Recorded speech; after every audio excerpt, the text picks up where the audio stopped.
On a une question au fond. Monsieur, voilà.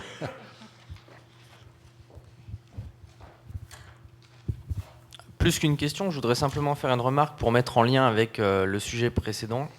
On parlait tout à l'heure de manipulation, tout ça. Ce qui est intéressant, c'est que Apple est rendu à un point où il y a une culture d'entreprise. Quand on y réfléchit bien, le téléphone, ils ne l'ont pas inventé, l'ordinateur, ils ne l'ont pas inventé, ils n'ont rien inventé. Ils ont juste créé autour de ça un marketing et une puissance en termes de culture d'entreprise.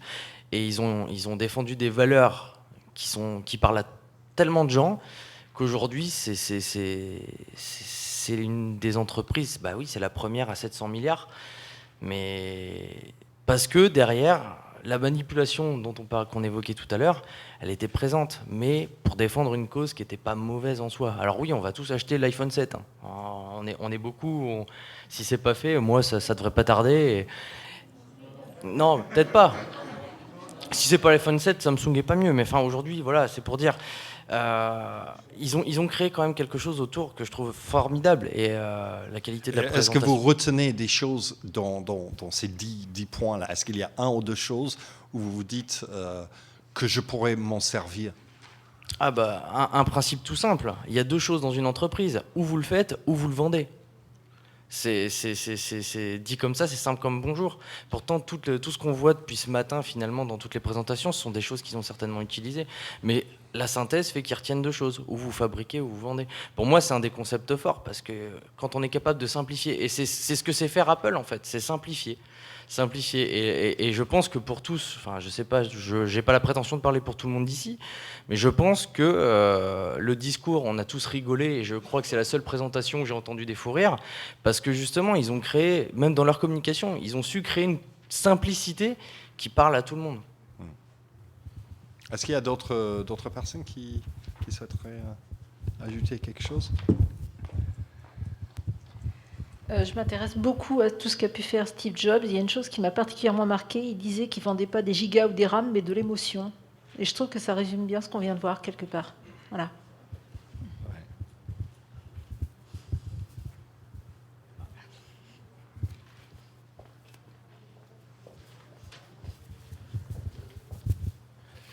Si je peux apporter une précision par rapport à l'innovation, c'est vrai que l'innovation est quand même différente de l'invention. Et c'est finalement, souvent ce qu'on voit, c'est les usages qui changent les choses. On voit Apple, c'est vrai qu'ils n'ont pas inventé l'ordinateur, hein, mais par contre, c'est les seuls qui ont réussi à le rendre accessible au public. Du moins, c'était les premiers. Et ça a souvent été leur marque de différenciation, d'être finalement proche de leurs utilisateurs. Et c'est aussi ce qu'on voit par rapport aux interventions précédentes.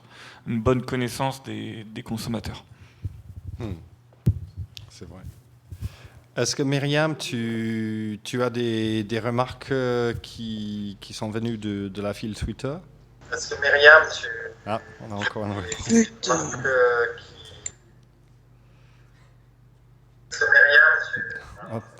Là, ça continue. À Myriam, on a un retour d'enfer. Alors, je vais me reconnecter pendant que Jean il dit quelque chose. Oui, ce qui m'a marqué, c'est quelque chose qui m'inquiète un petit peu depuis que je suis arrivé au CNED en 2012. On vient de passer 2012-2015, on a eu un grand projet de transformation numérique au CNED. Et je me suis demandé, je me demande encore en fait si on n'est pas comme les scieurs de glace en fait. C'est-à-dire, est-ce qu'on essaie de passer, est-ce qu'une entreprise de grande taille comme les CNED, est-ce qu'elle peut passer à la next curve? Est-ce que apprendre avec le numérique à distance, c'est la next curve?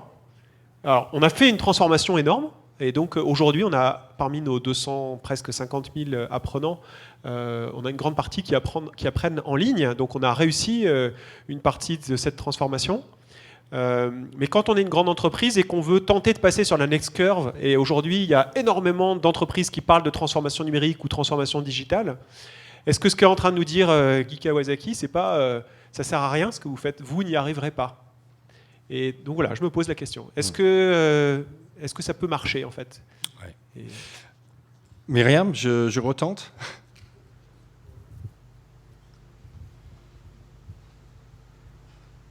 Allô? Oui. Alors, est-ce qu'on a des retours? Non, pas de réaction en ligne. Ok, d'accord. D'accord, bah, c'est parfait. On va... Oui, attendez, on a encore une dernière remarque. Voilà. Allô? Oui, vous avez évoqué tout à l'heure des livres qui seraient intéressants. Est-ce que vous pourriez nous en dire plus? Donc, de nos lectures, en fait, depuis 2012, au CNED, on a retenu 3 livres comme étant les principaux livres pour découvrir la méthode Lean Startup. Alors, plutôt que de vous donner les titres des livres, je vais vous donner les auteurs. Il y en a un qui est vraiment très bien, c'est celui de Ash Maurya. Donc, son prénom, c'est H-A-S-H, c'est ça?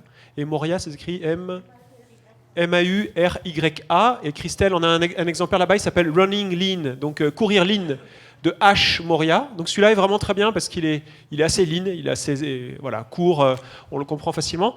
Sinon, les 2 inventeurs de la méthode Lean Startup, qui eux-mêmes ont écrit des bouquins, donc celui, quand il parle dans les vidéos, il parle de Eric, qui est en fait l'organisateur de la Lean Startup conférence, c'est Eric Ries, R-I-E-S, Eric E-I-E-R-I-C, donc Ries, R-I-E-S, et son livre s'appelle Lean Startup, tout simplement.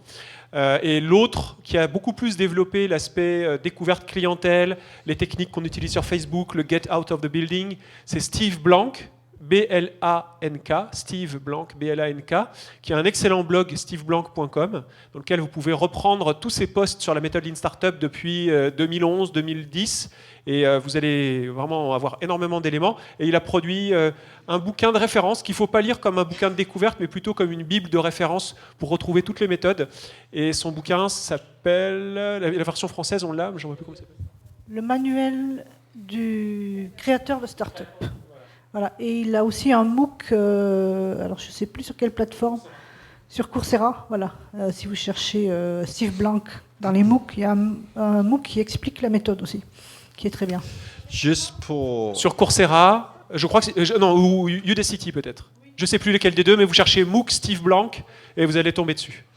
Donc les trois auteurs, Ash Maurya, Running Lean, Eric Ries, Lean Startup, et le manuel du créateur de Startup de Steve Blank. Vous lisez ces 3-là et vous êtes un dieu en Lean Startup. Et Running Lean, je crois qu'il y a une version française, non? Oui, elle est sortie il n'y a pas longtemps, mais elle existe en français, oui. Super. Alors, juste pour faire le lien, en début de journée, on a vu la première intervention qui était le startup dans les grandes organisations. Et pour finir, ici, on va écouter Viv Goldstein de chez General Electric qui va nous parler de comment on change la culture d'une grosse organisation pour pouvoir justement injecter des méthodes lean à l'intérieur. Donc je pense que ça fait le lien un petit peu avec ce qu'on disait ce matin. Après, donc c'est notre dernière vidéo. Je sais qu'il y a certains qui doivent repartir à Tours, donc merci d'être venus. Donc notre dernière vidéo avec Viv Goldstein.